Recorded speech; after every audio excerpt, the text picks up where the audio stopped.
Let me tell you the blunt truth about weed. This isn't just a harmless habit, a medicine, or a herb. The weed these days is literally so potent it can actually cause neurological or brain damage in some people. Today we're going to be sitting down with Dr. Frank from the popular YouTube channel Addiction Recovery Mindset and talking about some of the horrific cases both I and Dr. Frank have seen when people come off cannabis and find out, well, that it takes them a long time to get back to normal.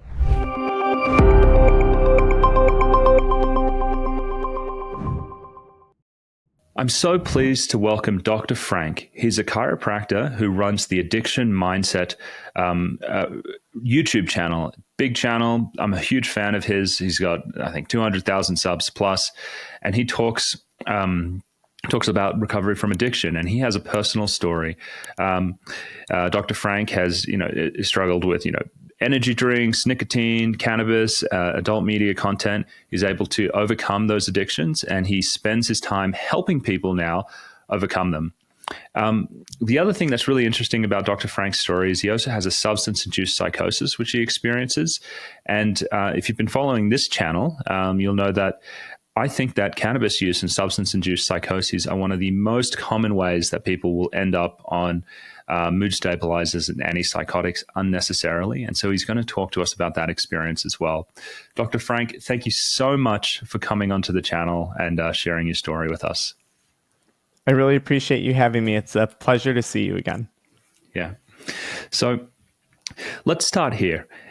How did you fall into these addictions in the first place? Yeah, absolutely. It started for me in high school with nicotine. That was the main thing. I went to an all-male high school, and everyone there chewed tobacco. And that was just naturally what I started to do. I started to chew tobacco, and, I liked the initial buzz that I got from it. It was around that age, too. I probably started binge drinking maybe sophomore, junior year of high school. And for a while, that was really all I did. It was just tobacco and binge drinking alcohol. Once I got to college, things changed in undergrad for me. I was introduced to cannabis, and I was very anti-cannabis. No one in my family smoked. It was always seen as like this very dangerous thing. And I was dating a younger lady at the time in college, and she introduced me to cannabis, as did some of my friends. And I really enjoyed it. I consumed it, and I was like, wow, this is really helping me sleep. This is really helping me relax. I have a doctorate in chiropractic. It's 8 years of schooling in total, and it's rigorous schooling. And I just felt that it was wonderful for relieving the stress and helping me focus and helping me sleep. But also at that time in school, I think a lot of people in master's degree, doctoral programs, I was exhausted. We're doing these clinical things and this and that. So then I got really heavy into stimulants. I'd put myself down at night with cannabis, and then I'd have to pick myself up the next day. And I was kind of unique in abusing stimulants. I had a small stent with Adderall that was not prescribed, but my go-to was 3 energy drinks a day, 3 Red Bull a day, 3 Monster White can a day, or I was abusing pre-workout products from supplement stores, some of which at a later point in time actually tested positive for things that were essentially amphetamines. And that was kind of how I fell into it. I think a large driving factor of it was actually school and trying to keep up with the demands of school, and then family life. I don't go into it, but I came from a beautiful family. I love both my parents, but we had our struggles, and that kind of drove me a little bit more into substance use than I think I realized it did when I look back on it. Okay. And when and how did you realize that this was starting to become a problem for you? Absolutely. So at this point, and I want to point out something interesting about myself. So a lot of people hear me and wow, that guy was out of control. And it didn't appear that way. If you had known me, you would have been he's really put together. I got out of school. I achieved pretty good grades in college. I was a 3.5, 3.7 GPA. I even hit a 4.0 some semesters with all that. And I pretty much went immediately into private practice. I opened up my own practice. Wow. And I was working extraordinarily hard. And during the day, it was just stimulants and nicotine, nothing else, right? No alcohol during the day, no cannabis during the day. I was not a high functioning individual while using cannabis. And this actually surprises a lot of people about me. And I want to make this point clear because I would only consume cannabis in the evenings. and I wouldn't consume super high quantities of it like a lot of people would. And that was enough to eventually really, really derail me. I was working constantly. I was a personal trainer in a gym. I was starting my own practice. I worked part-time at Vitamin Shop. Like 12-hour days were like nothing for me for like years on end. And it was the drugs that I felt were keeping me going. And then I came to a point where my health was really starting to run into a crisis. Like if you had seen me, I looked visibly sick. I had that steel gray kind of complexion that you just, I don't know. I see it with people who are using a lot of cannabis and nicotine, but you could see I had no coloring in my face anymore. My energy was just in the dumpster for someone my age. I was getting really weird neurological symptoms, numbness and tingling in my hands and feet, numbness and tingling in my face. I started to develop eventually stage 1 of cannabinoid hyperemesis syndrome, which was just like this ongoing nausea. I never got to a point where I was throwing up every day. I'd quit prior to that. But I was sick. Like I looked sick and it looked like there was something wrong with me. And I couldn't perform anymore. And I was like, well, I don't know what it is. Like I'm a smart guy. I'm educated. I'm a hard worker.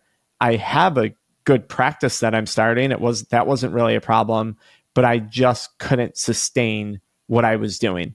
And at one point I kind of sat down and I was like, I wonder if it's all these substances that are going into my body on a day-to-day basis. And I just want to paint the picture of what that looks like, because I don't think a lot of people appreciate this. When we talk about substances, we think about these quote unquote hard drugs. I'd wake up, nicotine from the moment I woke up to the moment I go to bed. 3 energy drinks, morning, afternoon, and then sometimes in the evening leaving work. Then I would come home, consume a bunch of cannabis, and then usually top off my night with maybe some adult media content consumption. And this was every day for years. And if you can think of like the impact that that's doing to someone's brain at the age of 23, 24 years old, it has to be significant, right? Like that's a lot of substance use. But it's not in the traditional form, I feel, that we think of substance use, right? I wasn't addicted to pills. I wasn't doing cocaine. I wasn't abusing even amphetamines like Adderall or prescription medications. So that at that point, I realized I had a major problem. And a lot of it came to a point when there wasn't enough cannabis in the evenings that I could consume to calm the anxiety, to calm the nervous system anymore. And I'm always a high-strung person, but I wasn't per se anxious. And I started to develop panic attacks. Like I would wake up in the middle of the night and find that I'd have to consume cannabis just to like try and go back to bed, or I thought that was going to be the solution. And it didn't matter how many stimulants I was taking, how much cannabis I was consuming in the evenings. I couldn't escape this like panic and impending doom that like I was going to die. Like I felt like I was going to die at one point in my life. And I couldn't get out of the rut in my business. I couldn't get anything going. My relationships were destroyed. And that's when I realized like I have a major problem here. It really hit me to answer your question. And I didn't stop right at this point. I had admitted myself to Dent Neurology Group here in Buffalo, New York, where I'm from. And I met with the head neurologist, Dr. Metzler's his name. He's like the head honcho. And I was being tested for MS. One of the PAs was like, maybe you have ALS with all these symptoms you're experiencing. And he comes in and he looks at me and he's like, you don't look like you're dying. He was like, I don't know what you're doing, but he was like, I have a feeling it's related to your work, your lifestyle, choices that you're making outside of here that maybe you're not being transparent with us about. But I don't think you're dying of an autoimmune disease. And they had done brain scans, EKGs. I had seen GI doctors, rheumatologist doctors. And I know you're about this. All the time, everyone's trying to give me a different medication, right? Like, well, I developed osteoporosis in the process of this. And they're like, well, you do got low testosterone. Maybe that's the problem with your energy. Well, you do got some stomach things. Maybe we'll give you this medication for the stomach. But it was that Dr. Metzler who really kind of was like, you just don't fit the mold for someone who has that type of issue going on. And I didn't quit after that. I continued, but it stuck with me. And eventually, at one point, I don't know if you want me to talk about the psychosis now. I was consuming something called dank vape cartridges. They were black market cartridges and THC cartridges. And it's not a real brand. It was just like a packaging that they would put around these cartridges being made who knows where. And at that point, I eventually did come into like a psychotic episode, which I'll kind of pause there and let you ask me questions before I go into that. Yeah. I mean, the interesting thing is that, I mean, we're talking about addiction, but I know many people who would not consider that an addiction. I've worked with many energy traders and day traders and different people who are in the financial services industry. You just described a normal day. 3 energy drinks, nicotine products, a bit of cannabis to go to bed at night. That's a lot of day traders, and some of them, instead of using energy drinks, they're just on Vyvanse and Adderall. But these are socially acceptable addictions. I mean, the nicotine is the energy drinks, stimulant medications, even cannabis, these days. I mean, it's legalized in many places where, doctors will say things like, oh, it's just cannabis. Yeah. You're just smoking a little bit of cannabis. That's okay. Using okay, you're watching some adult media content. Okay. Young men may do that.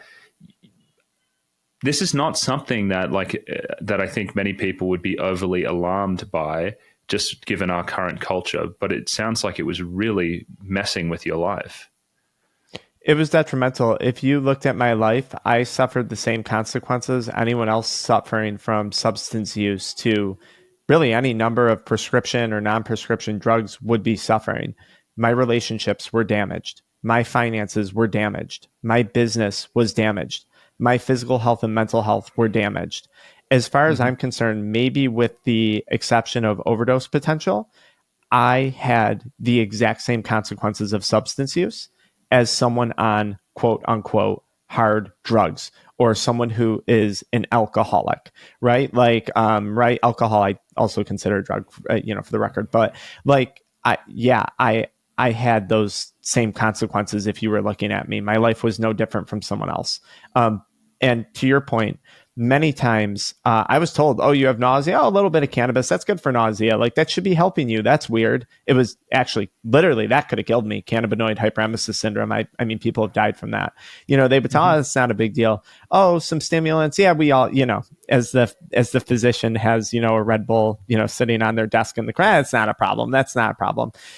So, oh, chewing tobacco. Well, you're not smoking cigarettes. Like I was told this many, many times, particularly with cannabis. Like, that's not it. That's not it. That's not the problem. And, the thing I want to ask you about is, looking back on your life now, I mean, I usually think about, the folks who end up using a substance on a daily basis. Many of them aren't actually using it to get high. They're using it to mask something or to help them function in a way, whether it could be emotional pain, it could be fatigue, it could be poor sleeping habits, or I mean, there's a whole range. There's reasons why people use these things and become dependent on them. Like, if you were to look back in your life, like, was it emotional pain? Was it competitiveness, and this idea that you just needed to perform at this really high level to get everything done? Like, how do you understand like what you were medicating, like what was drawing you to use on a daily basis back then? Yep. So I could say with nicotine, adult media content, anything stimulant driven, and potentially even cannabis in that too, even though people don't usually consider that as like a high performance drug. That was all performance driven. Like, it started in college, right? I wanted the grades. I wanted to do well. I had long hours. I worked throughout my entire college career. I wanted to be an entrepreneur. I wanted to own my own business. And that was all performance driven. And I think that's so dangerous because everyone's body has limits, right? And those limits are probably determined by genetics and how we take care of ourselves. And I could push myself well beyond my limits. And I would look at my peers and I'd be like, well, yeah, they're not using drugs, but also like, they don't got their own practice. They don't got the grades that I got. They can't work a 14-hour day like I can without even blinking. And I would justify the substance use with that. I'd be like, maybe they need to get on my routine in order to keep up. But that, eventually everyone has a breaking point, right? Like I use an analogy today when I'm talking to people. I'm like, say you wanted to run a marathon and you weren't really trained to run. I could probably shoot you up with speed and corticosteroids and all types of drugs to keep you moving. But eventually you're going to break. Like your body will break, especially if it's not trained to run a marathon. It doesn't matter how many drugs I give you. And that was really my thing. Now, I'll make an exception with binge drinking alcohol. I think that was much more of an emotional escape. And like, do I really know the answer to this? I'm not sure. But, growing up, family, pretty rough divorce in my family that went on for several years, certainly some rough parts of childhood. I think alcohol was the thing where I kind of dove into on the weekends to kind of get away from that and deal with some of the more emotional stuff, if you will. And it's interesting because I was, by definition, a heavy binge drinker, but I don't consider myself to ever have been addicted to alcohol. I certainly wasn't physically dependent on it. I wasn't particularly concerned about it, but it just based on your question, I think alcohol was that. Everything else for me, I viewed from a performance standpoint. And in a hypothetical world, let's assume that, right at the start, you're in college, you're using lots of these energy drinks, and maybe it's been 6 months or so that you've been using cannabis, daily, in the evenings, and you go and see a counselor or a doctor, and they take a really good history. They kind of dig in and they sort of uncover all of this. Or maybe it's yourself, you're the counselor, interviewing yourself back then. What do you wish someone had told you back then to steer you in another direction? Like, what do you wish they would have said to you? I wish, to answer your first question, I wish someone would have taken a detailed history and given me more than 10 to 15 minutes in a room, right? Because what I really wish was that someone would have said, hey, I understand what's going on. I got your full history here. It's adding up. And what you really need is support. I wish someone would have said that. I wish someone would have said, you really need support and you have the ability to change. Like, I understand that you feel like you're dying right now. I understand that everything feels all screwed up, but you can pull out of this if you have some proper support and maybe some proper medical guidance to make sure we do it safely. But no one did that. I would go in, they'd say, oh, you have osteoporosis. We're going to put you on testosterone. And I'd be like, I read my blood work. My testosterone isn't low. Like, why are you prescribing me testosterone? They didn't know why I had osteoporosis. No one cared to think, like, I don't know, maybe it's some genetics combined with nicotine and caffeine all day long and cannabis in the evenings, which can impact bone development. It can impact your endocannabinoid system. No one thought to do that. And whether that was like a medication like testosterone replacement therapy, which I didn't do, it was the same thing. I'd go see another doctor. Oh, you're anxious, you're depressed.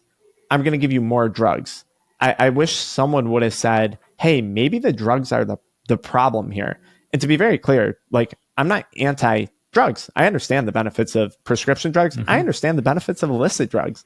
I'm not anti-drugs, but like, that wasn't even presented to me. I had one therapist at one point, and I didn't do a ton of therapy, but I did have one therapist at one point that kind of was more of a wake-up call. And she was kind of like, hey, it's your life. You're in control of it, not the drugs, not all these outside circumstances, not what's going on with your parents, not what's going on with your business. You are in control of how this ends. And it wasn't that direct, but it was something like that. And that was like the first time anyone ever told me that it was my responsibility to take some accountability for the actions and decisions I was making on a day-to-day basis. And now I'm going down another rabbit hole briefly, but like, this also got dangerous for me because I started to go down like that traditional path of recovery.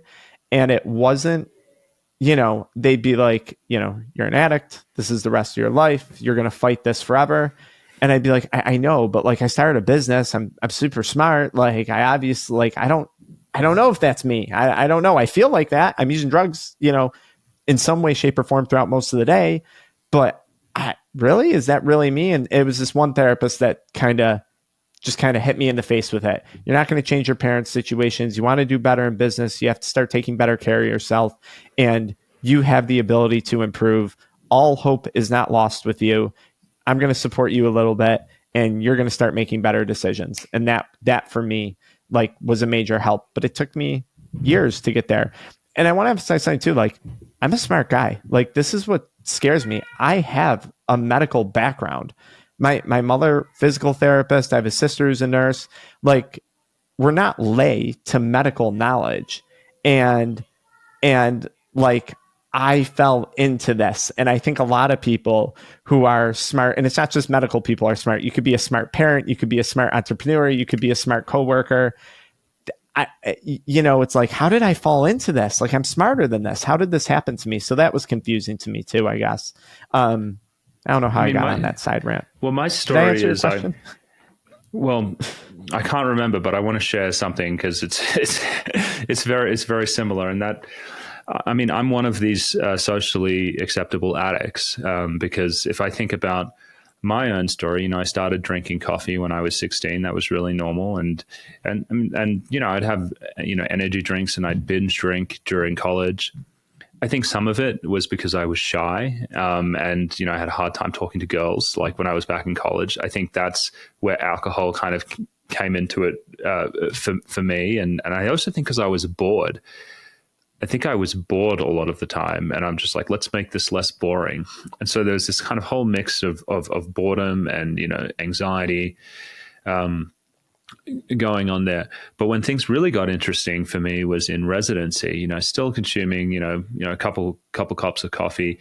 Then I started dipping, and and I was chewing tobacco. It was something that I picked up at the time, and I left residency. I left my clinical job, and I started working in the pharmaceutical industry and at the FDA. And all of a sudden I was doing something that I had no training in. And now I had I had chewing tobacco in my mouth pretty much all day. The whole day I was dipping. I was probably having, I was probably having a coffee in the morning and then 2 Diet Cokes throughout the day. And then I would put away like 2 to 3 White Claws in the evening. And so because I would be crashing at the end of it. And so again, someone consuming a lot of substances. And that was all performance driven. That was like, I have so much I need to learn. I have so much I need to do. I have all these reports going on. I had a private practice on the side, which I was building. And then, and you mentioned this waking up in the middle of the night. I would go to sleep just fine. And this would happen even when I wasn't drinking that day. But I think it was just from the stimulant use. I would wake up at 3 a.m. in the morning with like an adrenaline surge, and I just knew I wouldn't be able to go back to sleep. It's like from the second your eyes open, you just know like you're wired. My story is I start taking Xanax. I end up taking Xanax every day as well for about 6 months. And so because, you're someone who pushes yourself really hard to function, but then all of a sudden you're only getting 4 hours of sleep. And that's like so threatening to your self-worth and, your ability to produce and perform that you're like, oh, I'll just take this Xanax in the middle of the night. It'll mean I'll go back to sleep. But the quality of the sleep is shit. And so I ended up in this cycle of, really poor sleep, feeling quite anxious and depressed. I started to get obsessive thoughts. I would finish my day, and my wife would be like, "Oh, can you watch Lena for a little bit? Can you read to her? I need to go and do the laundry." I'm sitting there with my daughter, dreading that I have to sit there and read because all I want to do is sit on a couch and pull out my phone and watch like competitive video games, which is like my vice. I like Age of Empires 2, and I just I want to crack open a White Claw and watch consume content on my phone. And that was it kind of for me when I was just like, for a while, I think I could lie to myself and say, I have a hard job. I'm a new dad. I'm meant to feel exhausted. I'm meant to, have poor sleep and feel terrible. But when I'm sitting there and I'm like, this is sort of the prime of my life right now. I have a 3-year-old daughter. She's cute as can be. And I hate spending time with her in the evening because I'm so wired. And I ended up hearing about this thing called adrenal fatigue. It probably just showed up on YouTube, and it was like, if you're really stressed, you can kind of burn out your adrenals and you feel fatigued all the time. That's how I felt in the evening, just exhausted. And then as I kind of went into that hole, I started learning about, and this is the stuff that no one, you never hear about, like just how bad coffee is and caffeine is for your energy levels. And so that was it for me. I ended up, I was just like, I can't live like this anymore, drinking these White Claws, being on the Xanax, all of this stuff. I'm falling to pieces. I'm irritable. My wife's pissed off at me because I'm not pulling my weight after work. She's just like, you're just so tired all the time and grumpy. And so I cold turkey pretty much off everything. Stopping drinking wasn't a problem. Drinking for me was really a way to deal with stimulant crashes. And so once I stopped the stimulants, there's like zero drive to drink anymore. That was super easy. But I felt like an absolute shell of a person for about 5 to 6 weeks. Couldn't do anything, just coasted by at work, like minimal production. And then about 5 weeks, maybe 6 weeks later, I start to be able to focus again. And I start to notice that I have way more energy in the evening. Like sometimes I could even work in the evening, which was unheard of. Like I was used to, I wake up in the morning, I drink a coffee, I can work for 3 hours, and then I'm absolutely cooked. I'm just like, I hate the rest of the day. But now I had this really even energy band throughout the day. I wasn't fighting with my wife. I wasn't flipping out over like really small things because I was so like, wired and just ready to kind of blow. My relationship's getting better and all of that. And then and now here, this is a really roundabout way of saying, I wish someone told me this, like before I got caught on this hamster wheel as well of consuming substances. My ability to work massively increased. What I thought was productivity before was just weird obsessive perfectionism and anxiety. Like I would get fixated on things because I was more anxious. I think when you're more anxious because you're wired on stimulants, like what's this person going to think? What's that person going to think? Is this good enough? And you get stuck in the details. And so 2-3 months into it, I just noticed that my productivity is way higher. I'm way less anxious. I know when something's good enough, I can move on. And honestly, within 6 months of stopping all of that stuff, I start this YouTube channel and completely transform my business. And I think those things are related. I actually think, I was just in this hole of living day to day. But when I stop, it's like I have all this time. I can be so productive. I'm not anxious anymore. I'm not worried about, if I start a business, if I, put myself out on social media, am I going to get in trouble? It's like that level of anxiety comes down, and then it just like kind of opens you up, and you're just like, wait, I'm not afraid of these things. What was I even worried about? Now, I can just kind of go out and do it. And to me, it's just wild. It is wild how transformative it was for me, and how little attention is given to caffeine and nicotine. And I think it destroys productivity, and it makes people irritable. I think it's a gateway drug. I think people end up drinking or on benzos like I did, or on antidepressants. And anyway, this is your interview, but I wanted to jump in and kind of share my story as well, because you remind me of me when I hear about it.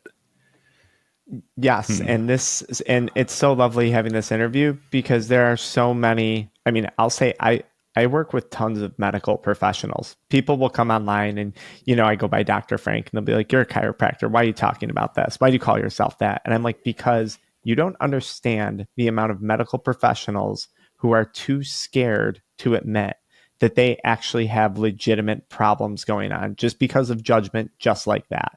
And when you talk about the productivity, one of the things that I point out when I'm working with clients is they'll say, Frank, I really need to stay on this Adderall, or I really need to stay on this nicotine Adderall combination, or whatever Adderall Wellbutrin thing, and I'm going to crash. But when I get to know them, I'm like, what problems has this caused? Like, you called me, we're talking for a reason, like, right? These substances must be screwing something up, minus, helping your performance. What's getting screwed up? And they'll be like, just like, I'm not engaged with my kids. My wife is constantly on my case because of X, Y, and Z about it. I got these business problems. And I'm like, don't you think your performance would go up if like you had a better connection with your kids, your wife wasn't constantly angry with you because of things resulting from substance use, And if you actually started to address some of these things in your business that need to be addressed right now versus being that tunnel vision that you talk about is very real. Like that almost wrecked me in business, that tunnel vision. Like, and I think in the moment when you're on the substances, you feel so productive.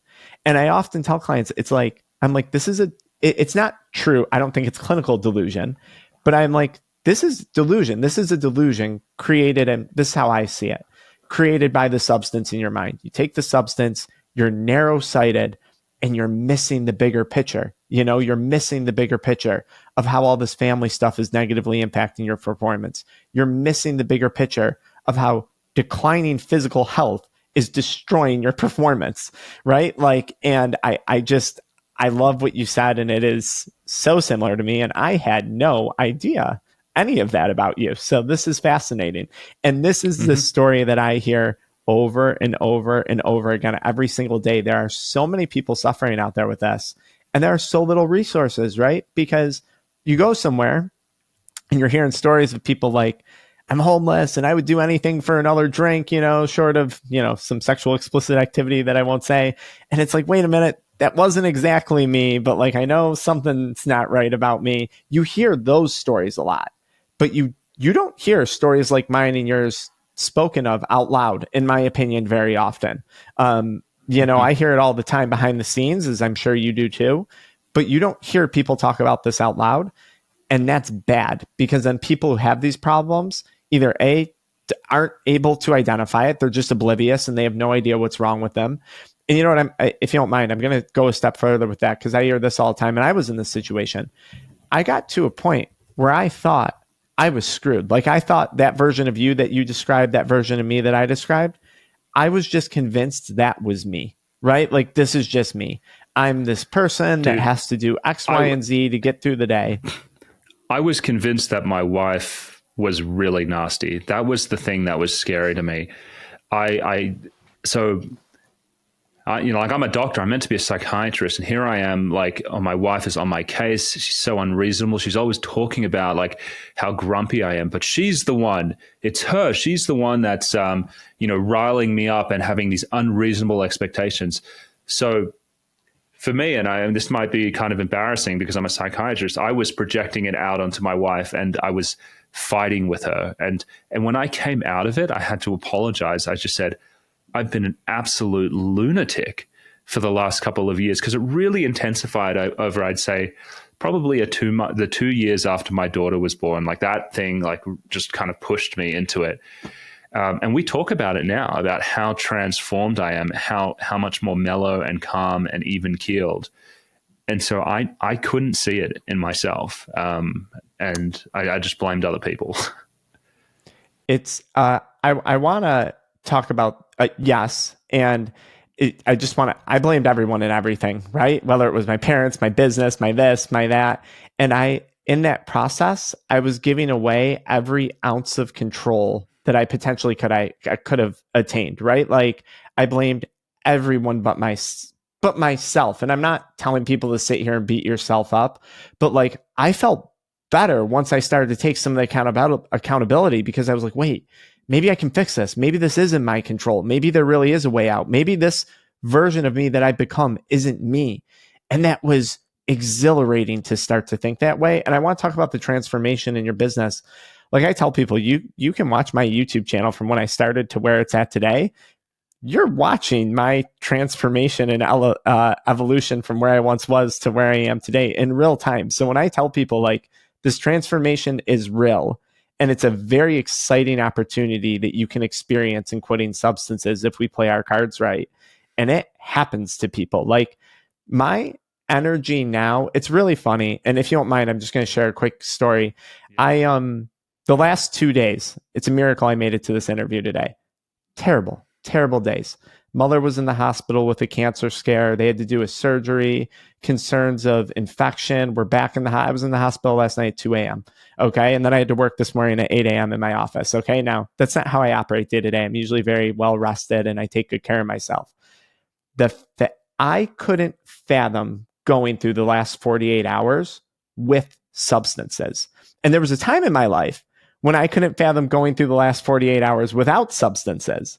So like that transformation to me is mind blowing. And my ability now to handle stress, to handle pressure, to handle moments of excitement and moments of sadness is my tolerance is so high. Like I never thought I would be this type of person. I never did. If you saw who I was 9 years ago, stuff that's happened, and I have a very nice life, but stuff that's happened would have destroyed me on substances. And I just think to myself, like, now I got one brain, and like that's probably the one thing in life that, like, if I get good at it, I'm like still blessed enough to be able to control it, right? Like I don't have some weird neurological thing happening in my brain or anything like that. And I would never want to sacrifice that. Like I couldn't fathom now being a father, running the house, working like I work, and taking care of family on substances.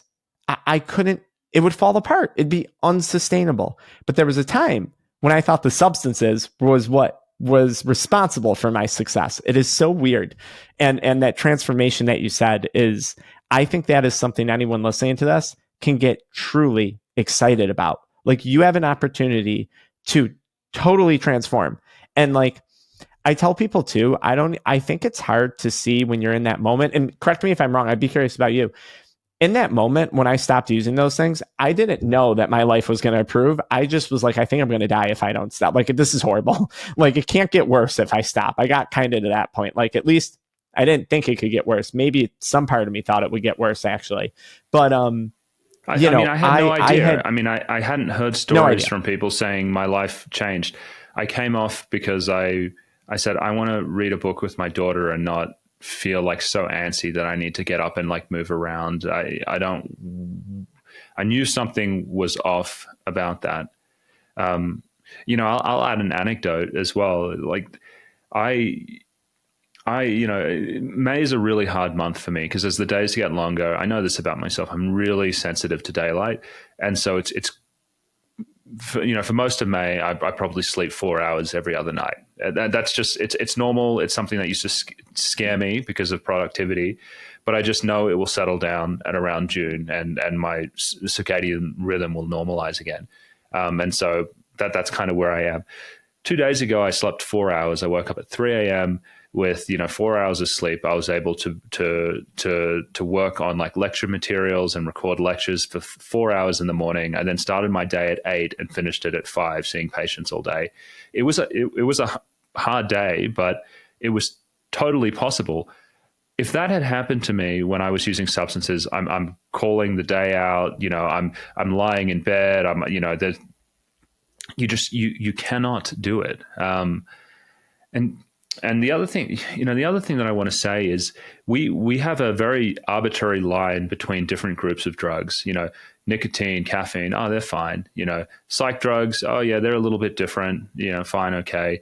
Hard drugs, okay, that's the real bad stuff, guys.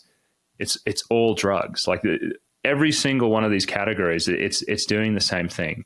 And I think that there can be a real arrogance, I think, that we can hack our neurology and that we can make ourselves more functional by disrupting our neurotransmitter systems, when really the baseline state is the most functional. I see this a lot with the ADHD folks, where they're just like, well, I need caffeine, it really helps me go, or I need Adderall, or I need Ritalin. It's not that different from taking methamphetamine. I mean, we use methamphetamine for ADHD. They're just different places on the spectrum. We think that it makes us more functional because that's what you think when you're on drugs.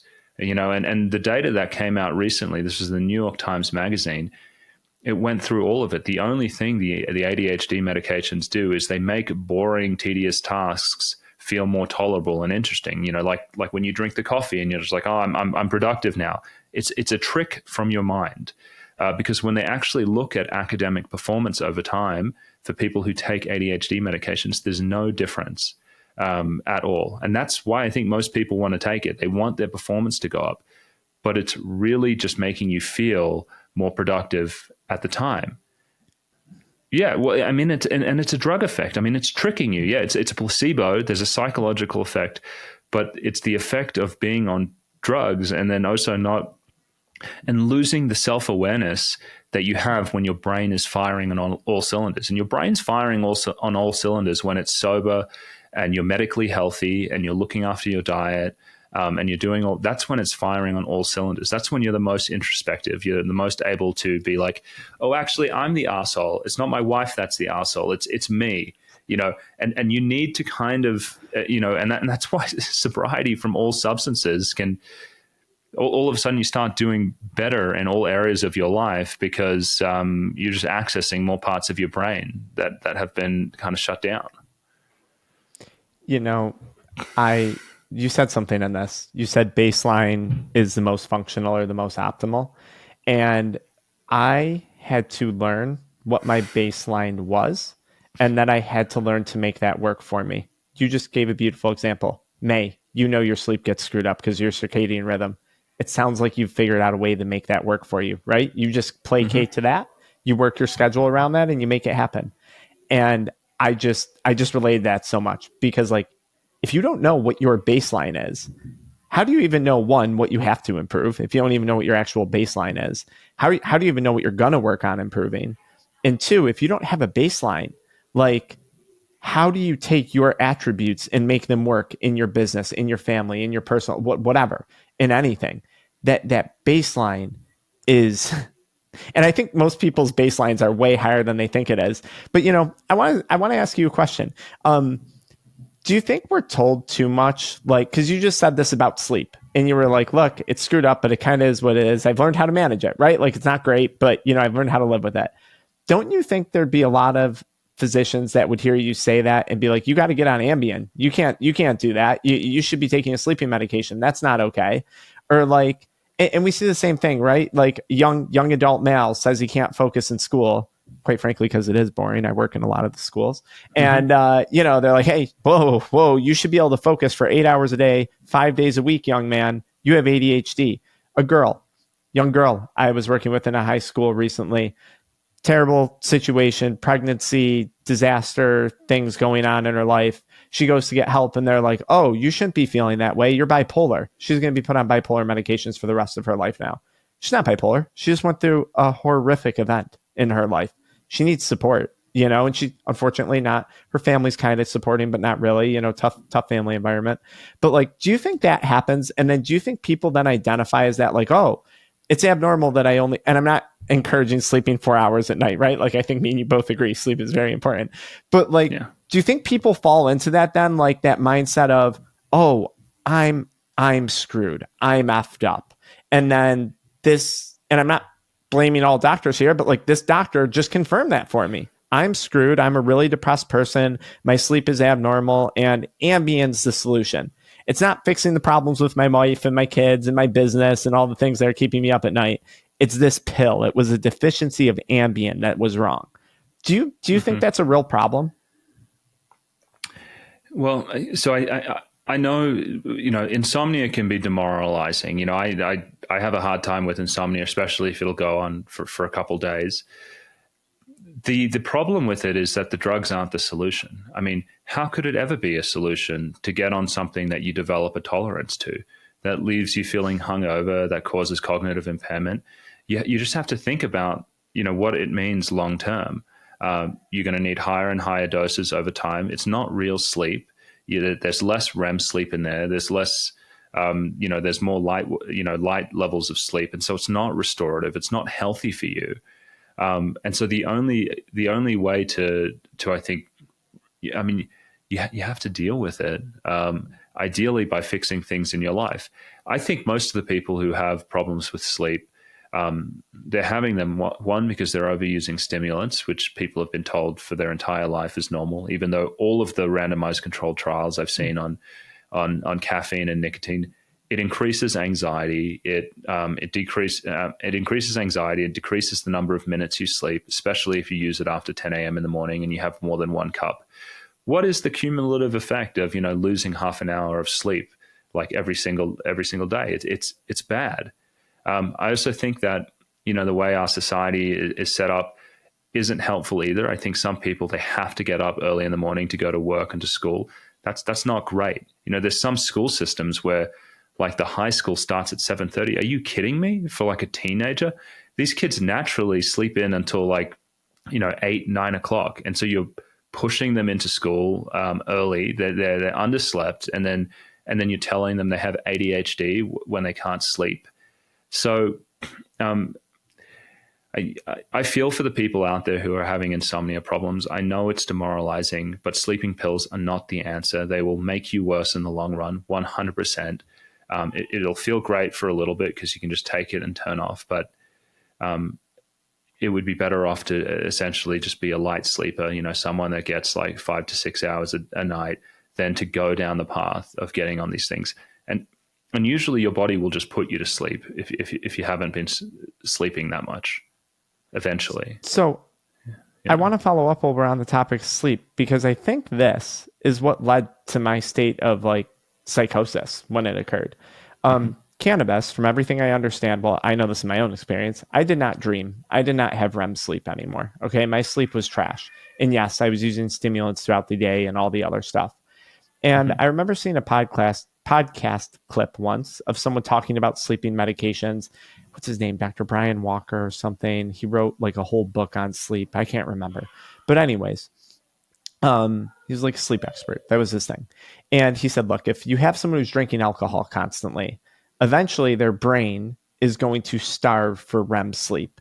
And they're going to wake up one day and they're going to kind of be delusional and they're going to feel like they're living in a dream. And that's their brain forcing them into a dream state. Now, I'm not talking about this clinically correct. Okay, let me make that very clear. But that was the gist of what he was saying. And I think what happened with me in cannabis, especially as my tolerance went up and I needed more and more and more, and I wasn't sleeping. My sleep was getting worse and worse and worse, combined with the stress of my work, stress of my family, whatever else I had going on in life. I think it's that led to that acute state of psychosis that I experienced, because it did happen after a period of anxiety attack, panic attack, waking up at night, smoke, not enough to put me down. And then boom, one day I woke up and I was out of my mind. So would that make sense? And is that, I don't know how much, and I'm not like a real science expert when it comes to this, but from what I understand, I think cannabis has a very similar effect, kind of to what you just said about some of those sleeping medications. I mean, sleep is such a finely tuned, neurological dance of chemicals. If you're going to introduce, large amounts of drugs, whatever it is that's going to disrupt your neurotransmitters, you're going to disrupt normal restorative sleep. You're going to upset that. And cannabis can do it just like other sleeping medications. And so these, and what do we know about sleep? I mean, sleep is essential for our brain to be refreshed. It's like shutting down your computer and letting it rest so it doesn't fry out. And if you're if you're constantly ingesting drugs and your sleep quality is very poor, things are going to break down. And can that manifest in psychosis? Absolutely. And so that might have been what's going on. You're going to bed at night, you feel like you're getting sleep, but it's just taxing on your neurons and in your brain, and then essentially it just breaks and you go into a psychotic episode. I think that's literally exactly what happened to me to a T. Well, let's talk about that, because I know we were kind of on our way to discuss that, and then we kind of went off on some tangents. But tell us about that that part, Frank. How did this psychotic episode emerge? What was it like? Yep. I'll talk about that. And remind me, I want to circle back around to PTSD and sleep, because a lot of people use cannabis, use it for PTSD. Okay, I made a note. Yep. So for me, it was, again, after nights of consuming cannabis, probably adult media content too, trying to do everything I could to sleep. And I wasn't sleeping. I was having panic attacks. And one day I woke up, it was during like the middle of the week, and I had lost my mind. Like, I was convinced I was going to die. I was living, back with my mom at the time. And I knew where I was, but I didn't know where I was. I trusted my mom, but I didn't trust my mom. And my biggest indicator, I think, that I had like crazy behavior, like wired off the charts to then just complete crash, like wired, like psychotically wired, and then just boom, done. Like literally collapsing on the floor, done. After this whole thing went on for whatever it was, 24, maybe a little less than 24 hours for me. Now, leading up to that, though, and I mentioned to you this before, I think maybe another time we spoke, I did have like some warning signs. Like I was becoming slightly delusional. Like if you had talked to me about my business, I'd be like, oh, yeah, we're this huge office in Western New York and we're just growing at this crazy rate. And I'm going to be buying that chiropractor's office and that one soon and that one soon. And you'd be like, that's odd. You got like this little small office and I don't know who you are, but in my mind, I was like, running a hospital-sized chiropractic facility, and that's how I spoke to people.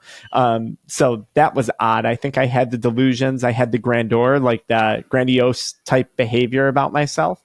But going back to the actual psychotic episode, it was like just wildly erratic behavior, wired to tired, saying things to my mom that didn't make sense, or that she tells me at that time that occurred to me. And then I slept. Then I slept. I literally just went down, slept for a few days, woke up and was like, okay, I'm done. Like, I'm done. I'm not touching this anymore. I'm going to die. Like, this is it. I'm over this. And I stopped. And we'll talk about what stopping looks like. But something did go on for me for a while. I was getting visual disturbances. And actually, if you go back early in my YouTube, you'll see I was wearing glasses. Okay. And my sister was an optician at the time. And I'm going in to see her and I'm like, I got these floaters. I got these things in my eyes going on. And they were like, all these doctors would look at me and they'd be like, we don't know what you're seeing, but we're not seeing it. And honestly, at one point, they just gave me glasses to shut me up. They were like, we're going to give you glasses and I hope this fixes it for you. And like in my head at that time, I was happy. I was like, oh, I like how these glasses look on me. I look like I'm smarter. So I just started wearing glasses for literally no reason. Like I don't have contacts. I don't have glasses. I'm not saying there's like a good or a bad thing. Like I just had never had a need for them. But no one could figure out. And I'd be like, these visual disturbances, those went away. That took a very, very long time to go away, though. Like I went on with that for months. And that in and of itself, I thought, and now I'm not talking clinical psychosis, but I thought I was going to go insane from seeing things. Like that was very hard to learn how to manage day-to-day life when I'd see random like things out of the side of my eye, or I get these weird visual disturbances throughout the day. But that did, obviously got better at one point. I don't know. You could probably trace that back to my YouTube and see when I stopped wearing glasses. I don't remember when that was. So, okay. I don't know if that answered your questions about my psychosis. Yeah. If you had known me, you could see that I was slipping into it. The way I was talking, it was a little bit delusional. I had this grandiose vision of myself that didn't exist. And then, multiple sleepless nights just led to, maybe it's more manic behavior than psychosis. I don't know, again, the exact terms, because I did not go to a facility. I did not see anyone. I just stayed at home. My mom took care of me for 24 hours. I slept for, literally like 2 to 3 days after that. I woke up and I was largely better. Now, I had other major problems going on in my body, though. I still had neuropathies in my hand and my feet. I still had all the stomach problems. I had horrible pain. My pain tolerance was, I couldn't physically lift weights, something that I had once loved to do, without my pain. And this has nothing to do with psychosis, just being off the charts. My pain tolerance was destroyed. I could barely do like a power yoga. I would have to go swimming or walking, and that was it. Otherwise, I was in too much pain and too much fatigue throughout the day. So I had a lot of other problems that took a while for me to get better from. But the psychosis stuff for me was pretty brief, pretty fast, and minus the visual disturbances, most of that was better. And I want to be clear, because I work with people with people have called, I don't like working with psychosis. Let me make that clear. But I've spoke to people who I've worked with to help quit cannabis who have truly had psychotic episodes where they have no idea what's going on, right? Like they're naked, and I'm not making this up. They're naked somewhere trying to light a building on fire because they think their husband owns the building and he's cheating on them. And he's not. This is a completely fictitious scenario in their head. They are convinced that they have been sexually assaulted by every single member in their family, when half of the family members have no contact with this person. Truly like religious psychosis visions where the person has really not much recollection of it at all. And they truly had no idea what was going on. I was coherent throughout that 24 hours. Like I had some sense of reality, so I want to make that clear to anyone who's watching this. I wasn't into that deep of a state of psychosis where you'd be saying, hey, we have to get him restrained into a hospital and someone else has got to do something. He's a danger to himself and others. I wasn't there. Okay. Yeah. When I hear your story, it's interesting about just how many parts of your body were breaking down. I mean, you had neuropathy as a young man, which is crazy. You had gastrointestinal issues. You're becoming psychotic. It's just like, it really was pushing your nervous system to the absolute edge before you were able to turn things around. And yes.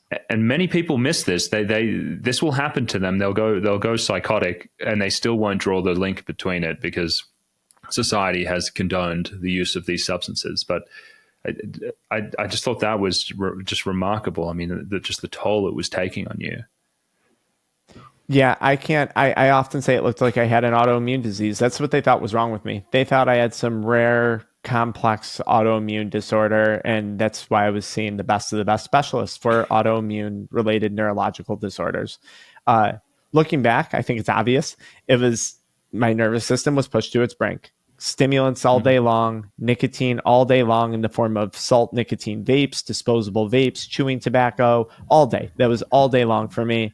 And then cannabis at night, which I should throw in that disclaimer too. Some of it was, black market products, right? I wasn't necessarily buying this from a dispensary. I was getting these weird, because it wasn't legal in New York at that time. It was, and even the vape cartridges at that time were a very new thing. Like I was very ahead of my time on getting those black market things from some people. So I want to make that clear. There was a lot of things going on that drove my body to that point. But one of them that I think played a very large role was cannabis. When we look at the endocannabinoid system and just how everywhere on our body has endocannabinoid receptors. I mean, your gut, your brain, your heart, your entire nervous system, right? Your spinal cord.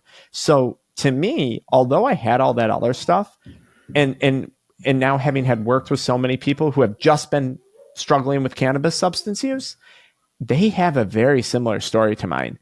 And I say often in my videos, I'll say it mimics an autoimmune disease. And I hope you don't wind up in the wrong office because you might get diagnosed with something that you don't have just because they don't know what else to do with you. They don't know what else to do with you.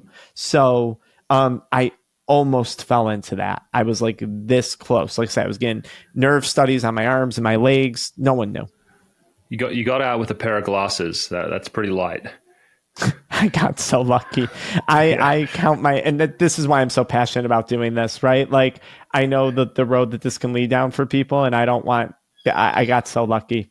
And some of that was because my family and their medical background, and they were just like, they questioned everything, right? Like everything I'd come back with, they'd be like, well, I don't know, let's maybe take our time before we jump on that diagnosis or before we do this treatment or before we get another scan. I was very lucky that I had people who had knowledge in my life. Most people don't have that knowledge that my support system had. Yeah. Pair of glasses. It's weird. Go on. No, I'll just say, I want to make it clear for people though, my life incrementally improved from stopping, but it took a long time. Like I'm 9-10 years out now from stopping, and I feel like physically, my physical performance probably didn't come back till sometime around COVID. So when was COVID? 2020. 5 years ago. So I feel like that took me like 5 years to fully recover. I mean, I can lift weights now without any crazy pain or shocks going through my body. And was that the pre-workout? Was that the cannabis? Was that the nicotine? I don't know. But like my physical body recovering was a major, like it took a very long time for me. For whatever that's worth. Yeah, well, we'll put a pin in that because that's what I'd like to spend the rest of our time talking about, which is actually recovery and how long the recovery takes. But I have to say, when I talk to you about this, Frank, it sort of brings back all of these memories that I have from that time about how like when things got really bad, when I'm eating like 3 caffeinated drinks a day, nicotine in my mouth all the time, Xanax, what was it again? Those alcohol seltzer things. The White Claws. The White Claws. Yeah. I mean, you were talking about exercise. So it's like I didn't exercise for like 2 years because I was just so exhausted all the time. I would just eat like shit food because my willpower was so shot. Now it's like I'm like, oh, something green, something like a salad, something light.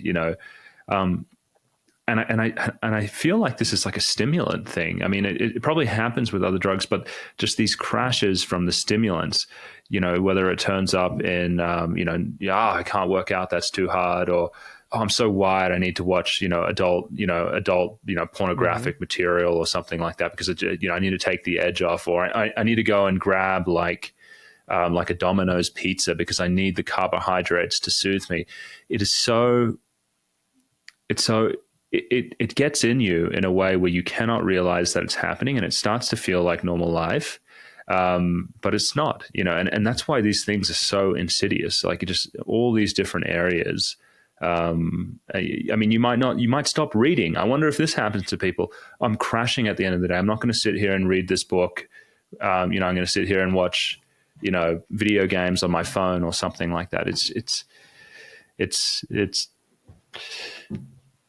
crazy. It really is crazy how insidious it is. Insidious is a beautiful word, and I tell people, well, it's a really not beautiful word, it's a disturbing word, but it's true.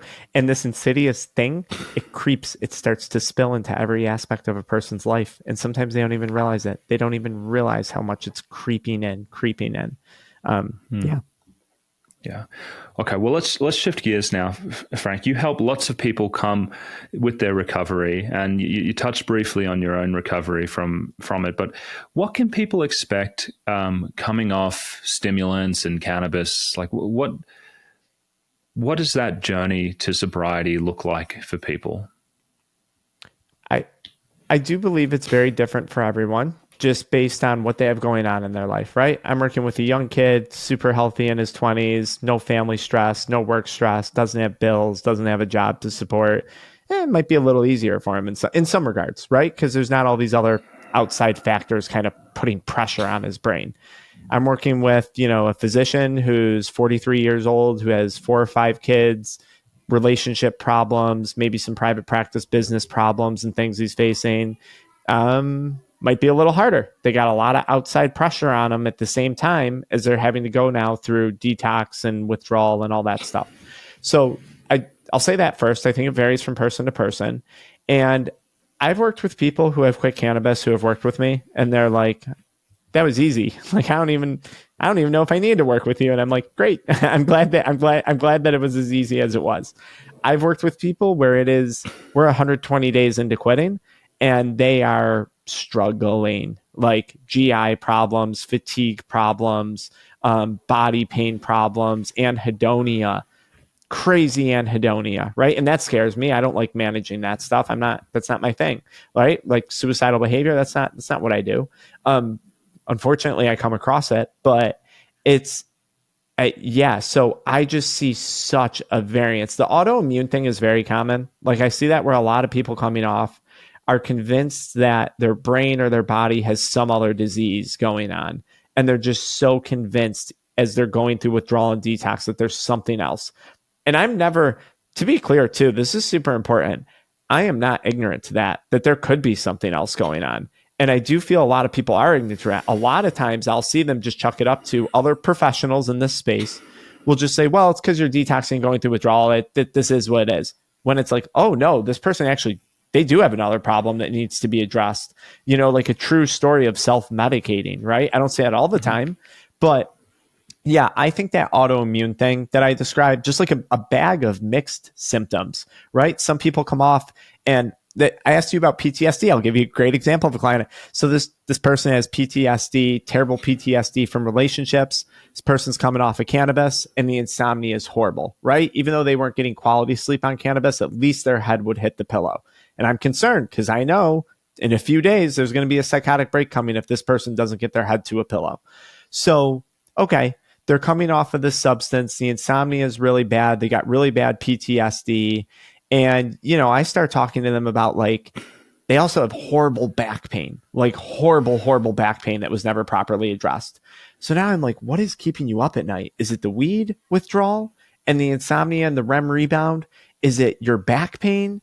Do you have sleep apnea like that no one ever looked into? And this is all going through my mind trying to figure out, like, what is it? Is it the withdrawal? Is it this? Is it that?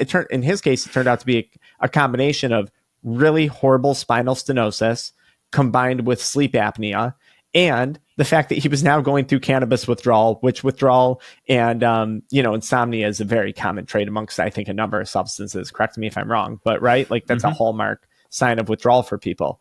So, that's what I would say. To answer your question bluntly, GI issues, insomnia, body pain, irritability, cravings, those are things most people can expect. I think within 90 days, most people usually start to do better from what I understand based on the research, but I'm sure there's so much more that goes into this. It's about 90 days for your 2 weeks to 90 days for your endocannabinoid system to start remaking its own endocannabinoids. It's funny. People talk about cannabis as so harmless, like, oh, it's not psychologically addicting or physically, dependence. I think it's one of the most, you have an endocannabinoid system in your body that literally touches every other system. Like, and if you've been constantly consuming very high concentration THC, I see major problems with mental health when it comes to the edibles and the vapes, like huge problems with the high concentration edibles and vapes, massive problems with people. But like, I tell people when they're going through this, and this is important, teaching people proper expectations. Hey, here's what you can expect. Here's, just know this might happen to you. So when it does, we don't freak out. Their endocannabinoid system, who knows the last time it was naturally making its own endocannabinoids, right? Who knows how long it's going to take to get to a place of making its own endocannabinoids again. And then I have to look at this person's lifestyle and say, like, are you eating okay? Are you trying to sleep? Do you have major business or marital problems that at some point probably need to be like talked about a little bit? Because that's all going to impact a person's recovery, right? Like, so it's such a hard question to answer. I tell people 90 days it is what it is. Unless you're really in like a medical emergency, it is what it is. You need support and you just need to get through those first 90 days. And I think that's going to bring us closer to a baseline, and then we can reassess. Most people, I'd say within 120 days are doing pretty good. And beyond that, maybe there's some post-acute withdrawals, but also like THC stores in your fat cells. I mean, I have people still testing positive and they haven't touched cannabis in 100 days and they're still testing positive like the day they quit. People will say to me, they're lying to you. No, they're not. This happens to people. Now, I don't know to what extent of active metabolite you need to have in your fat for it to still be going this ongoing detox or create, some withdrawal. I don't know the answer to that. But like, some people go through it for a very long time. And when I say, hey, let's take a home piss test, they're like, oh my gosh, I'm testing positive the same way I did on day one. And then I'm like, oh, it probably makes sense. Like, I doubt your body's started making its own endocannabinoids again at this point. So now let's look at some lifestyle factors that we can do to address this or whatever. You asked me a really hard question. I hope somewhere in there someone took away 90 days, cravings, GI issues, body pain. I mean, it sounds complicated. And I mean, if I were to draw an analogy to what I do, because what we do is actually very similar. It seems different because you're doing recreational substances and I'm doing prescribed. But there's probably some overlap.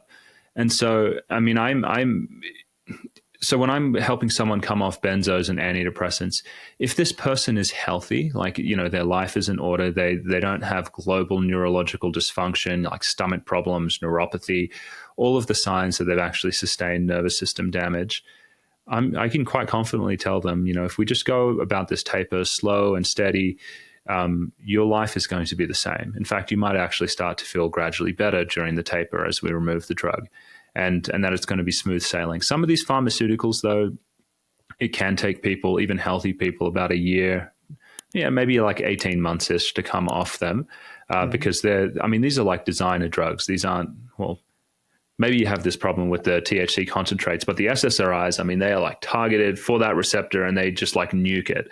And so I do think kind of for some of those, that's maybe why the withdrawal can be so nasty with like these designed pharmaceuticals. And so we have this like healthy person with this intact nervous system. You know, they recognize they have a problem, but it's not messing them up. But then I have the patient who's got cognitive impairment, neurological damage, you know, their heart beats randomly. They're going to have a hell of a time coming off medications because their nervous system is so sensitized already. And so I kind of put them in two camps. And I know how we got in touch was through a video, I think, that I made maybe a couple months ago. It was on cannabis. And in that video, I talked about cannabis actually being neurotoxic. And I think, and this had come from me studying the Every Brain Matters podcast, speaking to Audrey Adams and hearing a lot of the stories just like yours about how people were saying it took me years to feel myself after I came off.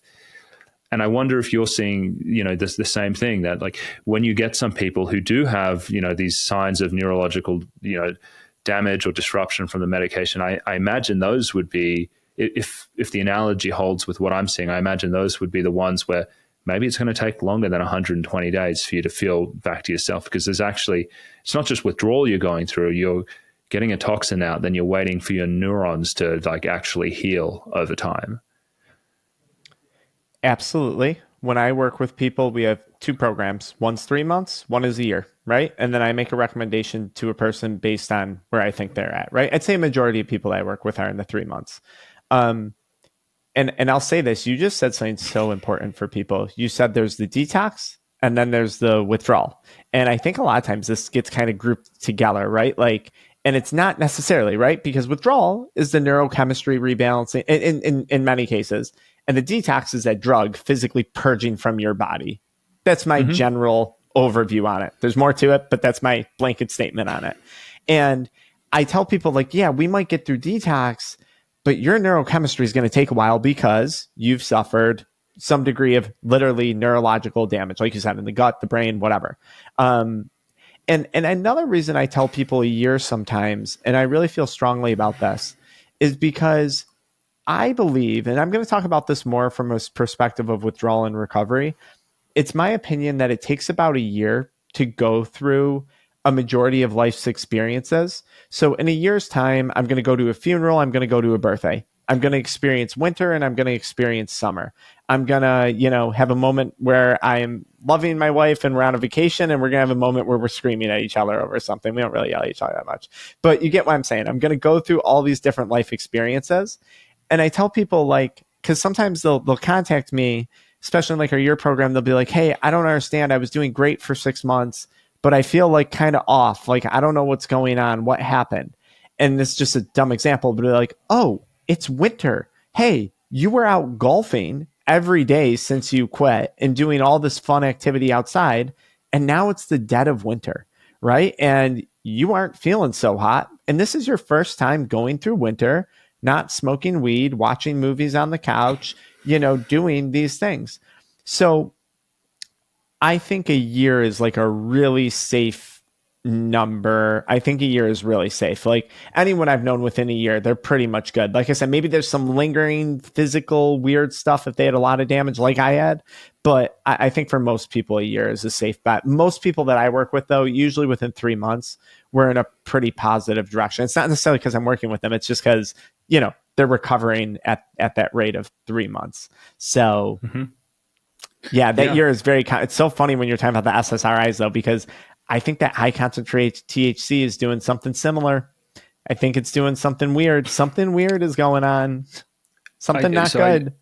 I mean, I see it with opiates and alcohol and cannabis. Generally, the withdrawal, I mean, these aren't easy withdrawals, but they don't seem to be withdrawals that are quite as brutal as what I'm seeing with the people coming off the benzos and the SSRIs. Like there is something about when you purposefully design a chemical to hit that receptor like as hard as it possibly can, that there's a lot of undoing there. And so that's really reassuring. Another thing that's that I notice, and I just want to, bring this to your attention because maybe this, you may see this or you might start to see it. What I notice with neurological injuries, particularly my SSRI and benzo people, is they will have something called waves and windows. So during their like neurological recovery, when they're coming off the drug, they can have periods where they feel fine, and then all of a sudden they feel worse, and then they feel fine, and it kind of like almost like a feather, it goes up and down. I'm bad, I'm better, I'm bad, I'm better. And this can be independent of stresses in their life. It can be independent of the season.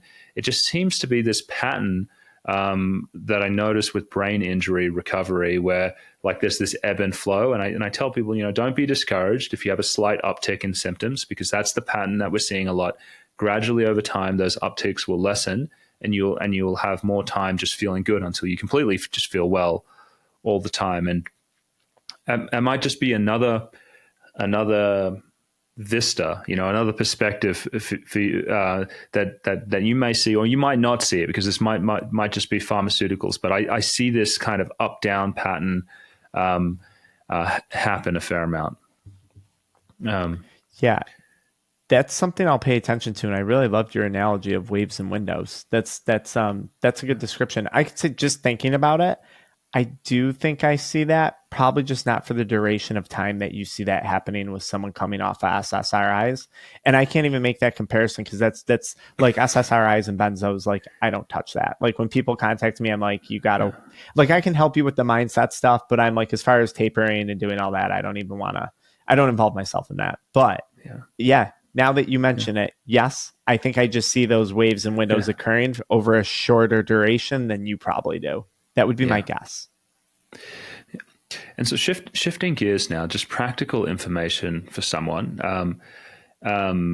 If you want to come off cannabis, do you taper off? Do you cold turkey? Like, what are the best practices in how you would advise someone to discontinue these drugs? Does it matter if they're on edibles or they're smoking, grass, or whether they're using, chemicals sprayed with like THC, like synthetics? Like, how do you look at all of this and advise people to come off? So I don't think I see the synthetics too often, because usually those cases are in a hospital. Like, they're psychotic. Like, I mean, I'll just be honest. Like, if someone's really into like actual like synthetic, like I think it's called like Spice or K2 or whatever it is. I don't even remember the name. But yeah, I usually don't see that. So I'll just say that right off the bat. That one I don't know, because usually it's in like an emergency type setting and they're being handled by the medical system. Now, coming off of other stuff, a lot of people I'll go pretty much cold turkey with. Like, I mean, to be honest, like I will. There's been some cases in the absence of psychosis or, maybe CHS, I'll sometimes use CBD, and there's some literature that like supports using CBD. And again, going back to, is it really, really helping, or is there some placebo effect? Maybe it's a combination of the two. I've seen people do good with that before, like, because CBD, I guess, counteracts THC.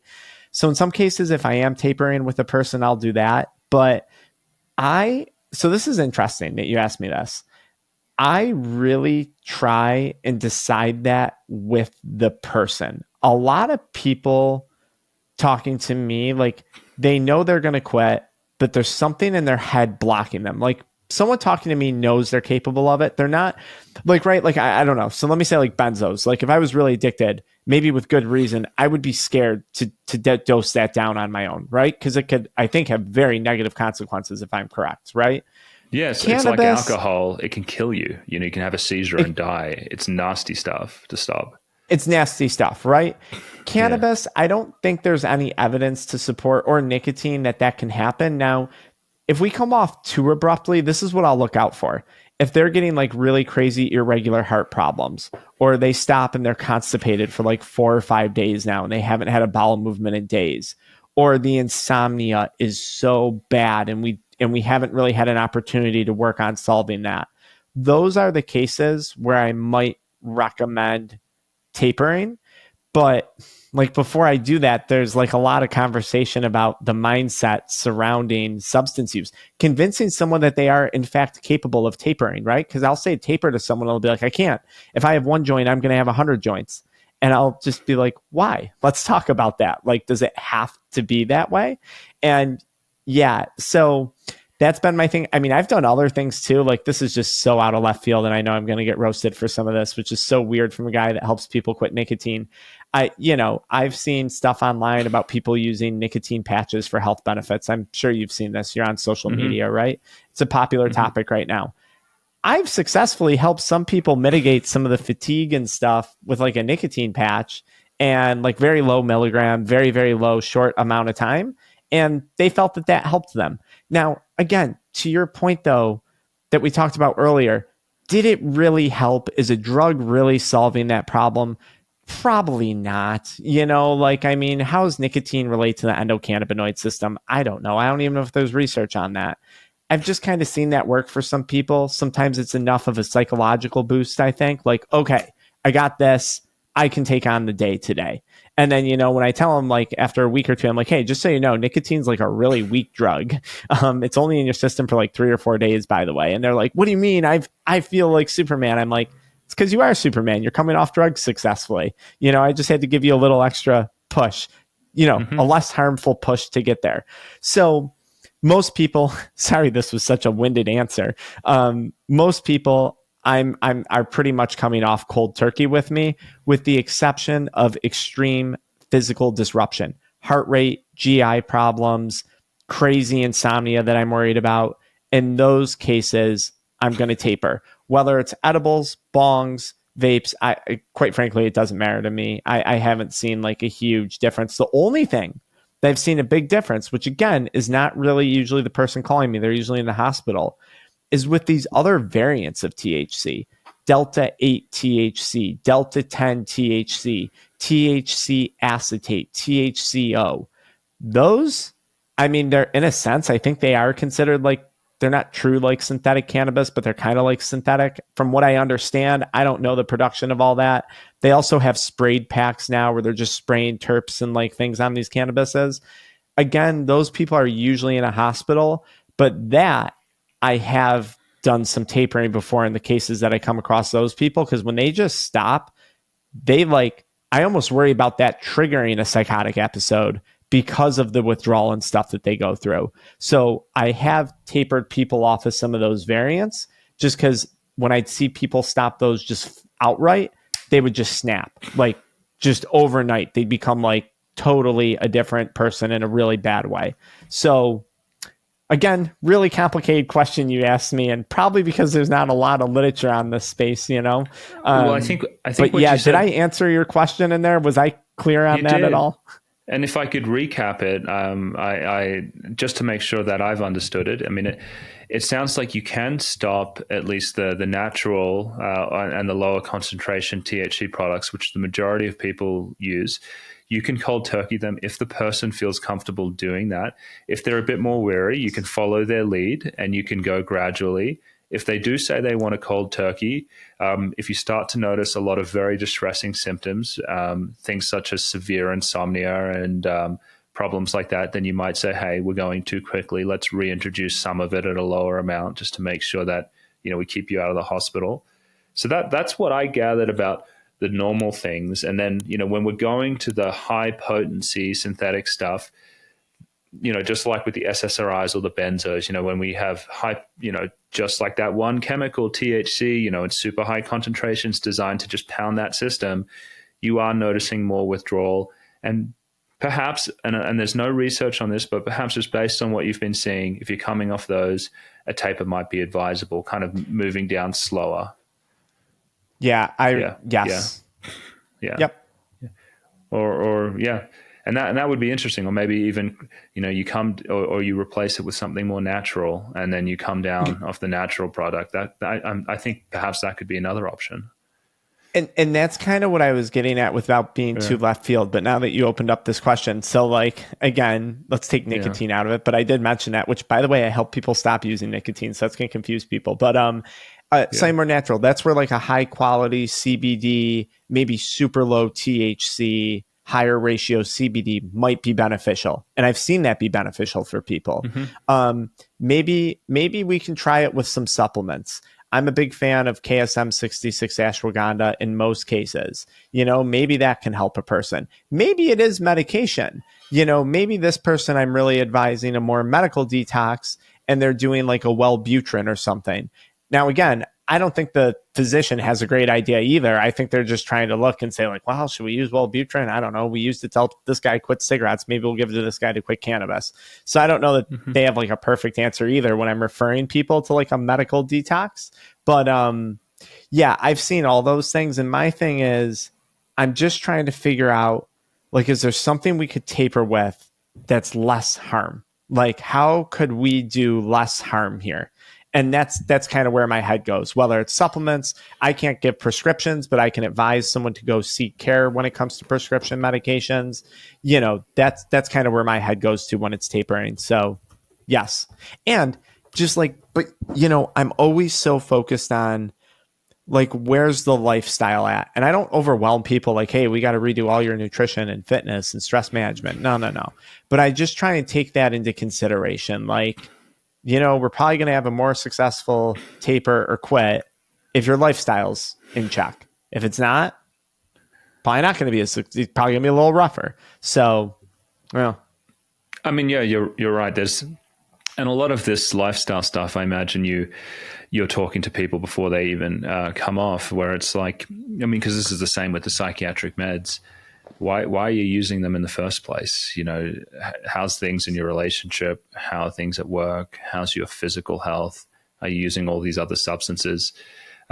Because if you take someone who's been using this to cope with legitimate problems in their life and you don't fix those and you pull them off, you're going to fail. Unless, of course, someone's had a rock bottom moment and just the pain of continuing, it's psychological. They're just like, this is going to suck and I'm just going to deal with the pain.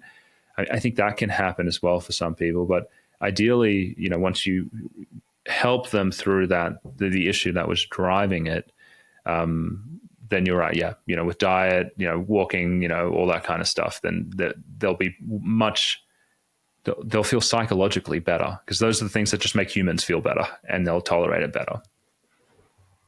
Yes. Yeah. I think you summed up what I was trying to say very nicely. Yeah. Okay. Well, you know, Dr. Frank, we're at about time. So let me ask you this. What haven't we covered yet that you think is important for my audience to know about? I have one last question for you that I want to ask you. Sure. So insomnia, okay? I remember, I think his name was Dr. Marshall Walker, Matthew Walker. He's on the Joe Rogan podcast, big sleep guy. And he was talking about PTSD and sleep. And he was saying, look, a lot of people smoke weed and drink alcohol because they have PTSD, but it shuts down REM sleep. And he was like, this is bad actually for PTSD in the long term, because your brain has to process things. And when we shut down your brain's processing, eventually it's just going to explode. And, you know, you might not feel it now, but it's coming one way or another. And he talked about a blood pressure medication. I don't remember the name of it off the top of my head. But it was what is it? It's prazosin. It's a medication for nightmares. Yeah. Have you seen this help people? Is that, in your professional opinion, a plausible way? Because this is one area where it gets dicey with me when someone's coming off of cannabis, and this is where I may taper with someone. Right? I'm trying to find that baseline quantity where maybe they can still lay down at least, but they're not abusing it. When we have this extreme insomnia, because I've wondered, could that potentially be a medication to help people? Because from what I understand about that medication, I'll let you talk about real quick. I think it like stops the release of the adrenaline that's happening at night during the nightmares somehow. I'm going to stop commenting now. Yeah. So prazosin it's a blood pressure medication. I think it does something with alpha 2, maybe a blocker. You know, don't quote me on that. Look it up. But it was a drug where, you know, people were taking it for blood pressure and they were noticing that they weren't dreaming anymore. Now, one of the symptoms of people with quite severe PTSD is that they'll frequently have these horrific dreams where they relive the experience. And so if you had high blood pressure and you got put on prazosin, you're just like, oh my God, I'm not dreaming anymore. And I actually quite like that, because I don't like the experience of waking up in the middle of the night screaming, drenched in sweat. And so it's one of these, you know, these drugs that was designed for something else, but then discovered to have this unique effect. As for using it with people who need help with cannabis, I haven't actually seen any of the literature, but this is such a well-known drug. I wonder if someone has looked at prazosin for cannabis withdrawal before, because there might actually be something out there. It's also a much safer drug to take than the other ones. I've never had anyone come to me with horrific problems with prazosin or withdrawal issues. And so if you wanted to use it off-label or experiment or just ask someone to get it from their family medicine doctor, I think they could try that. But when in doubt, I always say just, go back to the drug that their brain was used to and just do a slower taper, because at least they already tolerate that substance. And it's sometimes it's easier to dance with the devil than to introduce another player into the mix. It's generally how I feel about this type of stuff. It's very logical. Very, very logical. Thank you for answering that. Yeah, no worries. Okay. So, Dr. Frank, how can people find you if they want to work with you? Share all the ways people can get in touch. Sure. All one word, addictionmindset.com, YouTube channel, Addiction Mindset, Instagram, Addiction Mindset, addictionmindset.com. They'll go through our little application process and we'll call them and see if it makes sense to work together. Good stuff. It's been a pleasure talking to you, and let's stay in touch, okay? If you like this video, you're definitely going to want to check out this deep dive research video into how high potency cannabis has become a gateway drug into bipolar and schizophrenia diagnoses.